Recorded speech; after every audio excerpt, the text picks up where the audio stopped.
Welcome back. Still watching the agenda. We're on the home stretch of today's program now. Deputy Chief Justice Raymond Zondo, who's the chairperson of the State of Capture Inquiry, will update the country later today on the Commission of Inquiry. Will update us on exactly when that, how it's going to work out. State capture hearings were suspended as a result, of course, of COVID-19, the COVID-19 pandemic. SABC News reporter Samkele Maseko is standing by to speak to us via Skype. Samkele, welcome to the program.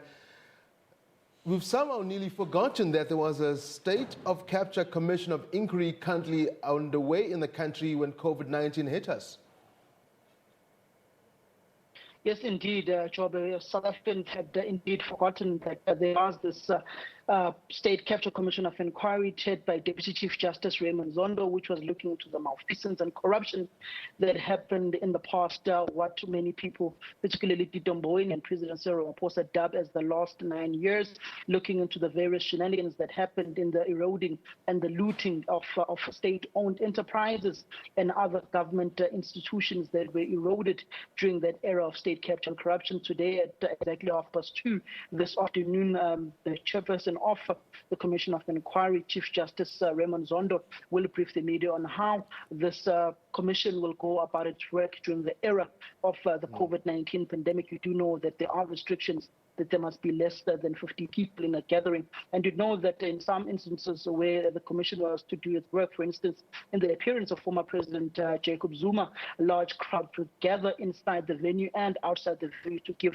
support to the former president.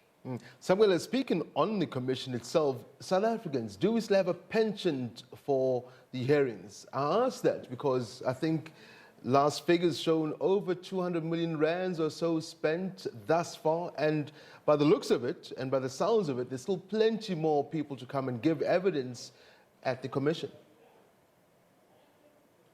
Yes, indeed. A lot more South Africans will be coming forth to be cross-examined, to come back in the request if the commission needs some clarity from them. We do know that in some instance, the former president, Jacob Zuma, is meant to go back to the State Capture Commission of Inquiry. You'd remember that his legal team had some issues with how their client was being cross-examined in his last appearances.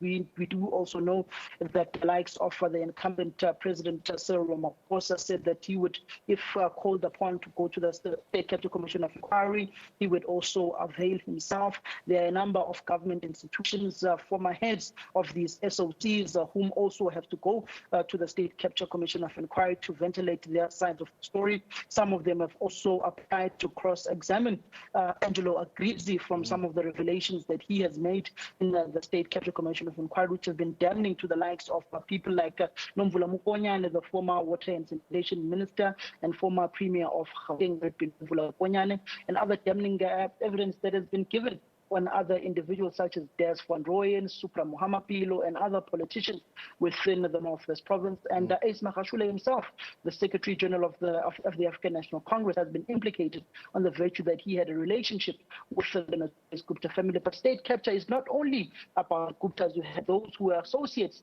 of the now late Gavin Watson of his own enterprise, African Global Operations. Speak to us, Samkele, with regards to that. You just confirmed. What time is the Chief Deputy Chief Justice expected to make that pronouncement, and what should we expect? Is it a long, drawn-out process, or is it going to be quick, straight to the point, set a new date on when the resumption will happen?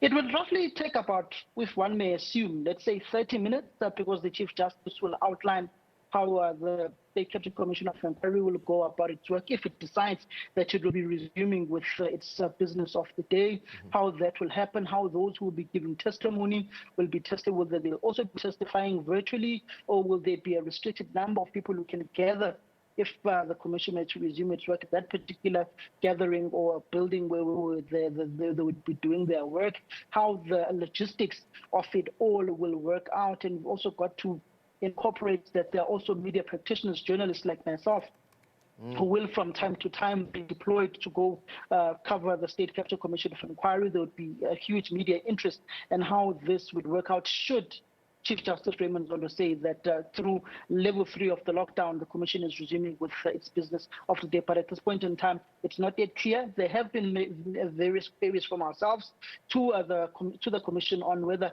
it will decide to resume its work or they will actually wait until it goes to level 1. But that briefing starts at 2:30 this afternoon to be addressed by the Deputy Chief Justice, who's chairing the State Capture Commission of Inquiry, Chief Justice Raymond Zondo. Yeah. Samuel, before I let you go, another topical issue that I know you've been covering, you saw your reaction to it last night. It's got to do with the Ekurhuleni Regional Executive Committee as well as the Mayor, Samkele Maseko. Speak to us the latest about that. It's hair-splitting, some people are saying. The African National Congress, in particular in that region, they're up in arms. It's a political gimmick, Jobe, because Samkele Maseko has pretty much been effectively seen as the man who's in charge of that regional executive committee in Ekurhuleni, that region of the ANC, which has been very rebellious at times to the provincial leadership of the ANC in the province and to the national leadership of the African National Congress now. But before then, they were in support of former President Jacob Zuma. Looking at the history Samkele Maseko has with former President Jacob Zuma, but this time around, their regional secretary TK Nziza released a statement this morning saying that that long 4-page statement, which was released under his name yesterday, basically going and supporting the Ekurhuleni Regional Chairperson and Mayor Samkele Maseko's utterances of supporting EFF leader Julius Malema's comments on nationalizing the commanding heights of the South African economy, and that this economy owned by white monopoly capital must collapse. TK are saying there's no such media practitioners like myself, media organizations like the SABC must disregard that particular statement, and that the REC would release a statement midday today, and that the various resolutions were taken, and that the mayor did make a representation of his tweets, and that in the REC yesterday, they basically rejected his resignation or his intended resignation as the mayor of Ekurhuleni and regional chairperson.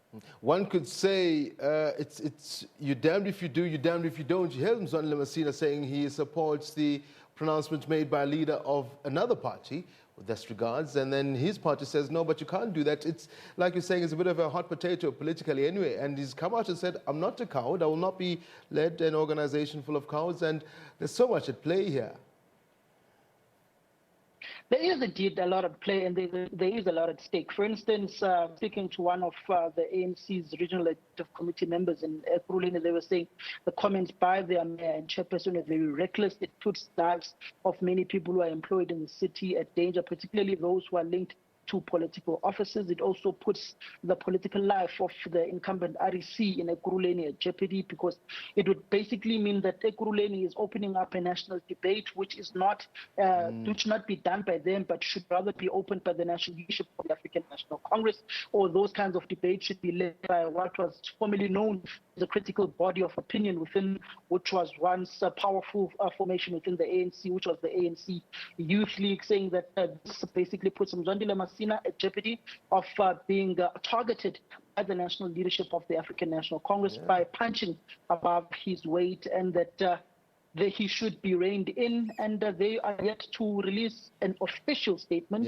but there is an unofficial statement that endorses those comments of Samkele Maseko of nationalization. But historically, the African National Congress has never had any policy that speaks to the nationalization of the entire commanding heights of the economy. It speaks about the nationalization of strategic sectors of the economy and land expropriation without compensation, as resolved by the 2017 conference of the ANC in Nasrec. But Samkele Maseko seems to be in cohorts or in a good relationship with the economic freedom fighters in Ekurhuleni and nationally. Well, Samkele Maseko, thank you very much indeed for joining us. Plenty to unpack, and as usual, right here on the agenda. We set the agenda for the day, and as far as the stories to look out for, Samkele, they're just giving us an update, in particular with the Deputy Chief Justice Raymond Zondo, who is also Chairperson of the State of Capture Commission of Inquiry, was expected to update the country at about 14:30 Central African time today on the Commission's work, as well as Samkele. They just give us an insight on the Samkele Maseko, the Mayor of Ekurhuleni, as well as the goings-on politically on that side. We continue.